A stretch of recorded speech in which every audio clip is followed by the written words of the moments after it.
നിർമ്മാണ പ്രവർത്തനങ്ങൾക്ക് ആവശ്യമായ മണ്ണ് ലഭിക്കാനില്ല. മലപ്പുറം ജില്ലയിലെ ദേശീയപാത നിർമ്മാണം മന്ദഗതിയിൽ. രാമനാട്ടുകര കാപ്പിരിക്കാട് ദേശീയപാത നിർമ്മാണത്തിനാവശ്യമായ മണ്ണ് ലഭിക്കാതായതോടെ നിർമ്മാണ പ്രവർത്തികൾ ഒരു മാസത്തിലധികമായി മന്ദഗതിയിലാണ്. മണ്ണെടുപ്പുമായി ബന്ധപ്പെട്ട സുപ്രീം കോടതി ഉത്തരവിനെ തുടർന്നാണ് മണ്ണെടുക്കുന്നതിന് തടസ്സം നേരിട്ടത്.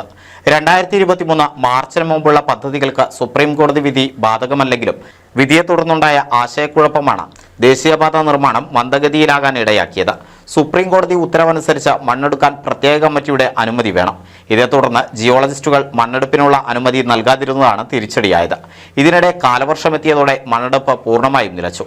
മലപ്പുറം ജില്ലയിലെ രാമനാട്ടുകര മുതൽ കാപ്പിരിക്കാട് വരെയുള്ള 80 കിലോമീറ്റർ ഭാഗം 2025 മാർച്ച് മാസത്തിനകം തീർക്കാനായിരുന്നു കരാർ. എന്നാൽ നിർമ്മാണം മന്ദഗതിയിലായതോടെ ഈ കാലാവധി നീളും. ഇതിനകം ജില്ലയിൽ 73 കൾവെട്ടുകളുടെ പണി പൂർത്തിയായി.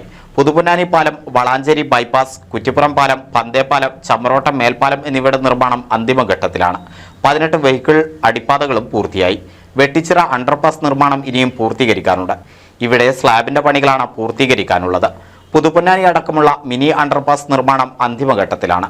നിർമ്മാണത്തിനാവശ്യമായ മണ്ണ് ലഭ്യമല്ലാതായതോടെ 2000-ഓളം തൊഴിലാളികൾക്ക് കാര്യമായ പണിയില്ലാത്ത സ്ഥിതിയാണ്.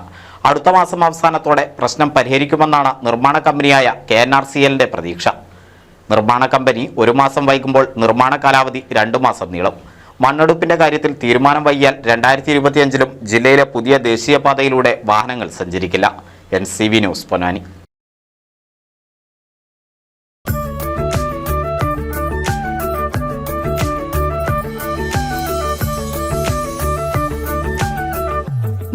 വർഷത്തെ വിശ്വസ്ത പാരമ്പര്യവുമായി എന്നും എപ്പോഴും കൂടെയുണ്ടെന്ന വിശ്വാസം. Basith wedding mall, Basith arcade, Poonkottukulam, Tirur.